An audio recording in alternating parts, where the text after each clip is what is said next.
News 18 के digital platform पे आप सबका खैर मकदम है, स्वागत है। मैं हूं समीर भट्ट। जम्मू कश्मीर, पूरे भारतवर्ष और जो इंटरनेशनल ख़बरें हैं उसको हम आपके सामने पेश करते हैं।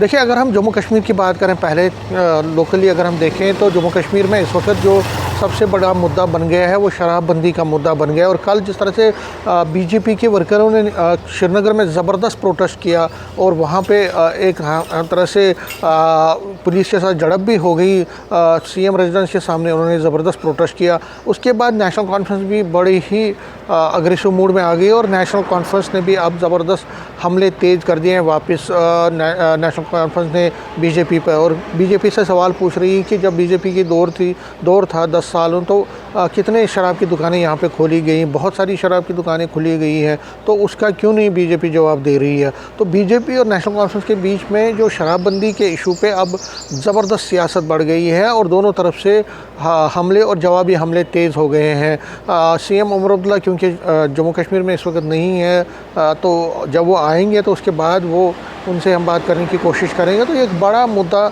बन गया है जो शराबबंदी के इशू पे। दूसरा जो बड़ी खबर है, जो मेन हेडलाइंस भी बनी है, वो है कि जिस तरह के कल पेट्रोल और डीज़ल के दाम बढ़ा दिए गए हैं, उससे लोगों में काफ़ी नाराज़गी आधे लोगों में है। और लेकिन कुछ लोग ये भी कह रहे हैं कि ये ज़रूरी था क्योंकि इस वक्त फ्यूल क्राइसिस हैं। तो उस बिना पे जो सरकार ने कदम उठाया हम उसके साथ हैं। मिला जुला रिएक्शन आया है इस फ्यूल इंक्रीज़ पे जो इंक्रीज़ हुआ है। इसके साथ साथ जो बाकी खबरें हैं जिस पर आज हमारी नज़र रहेगी कि अमरनाथ यात्रा अगले महीने से शुरू हो रही है। तो सांबा में अमरनाथ यात्रियों के सिलसिले में तैयारियों के सिलसिले में बहुत ज़्यादा तैयारियां, वहाँ सिक्योरिटी के इंतजाम को सख्त कर दिया गया है। इसके साथ साथ मैं कहूँ कि एलपीजी और फ्यूल के क्राइसिस डोडा किश्तवाड़ में पाए जा रहे हैं। वहाँ लोगों को काफ़ी मुश्किलात आ रही हैं, खासकर एलपीजी सिलेंडर नहीं मिल रहे हैं लोगों को।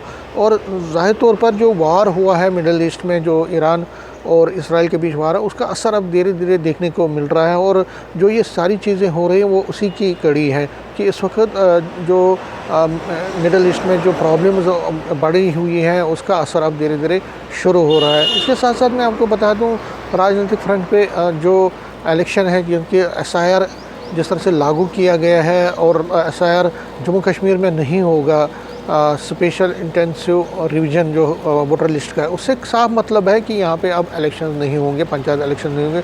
उस पर भी आज हमारी नज़र रहेगी।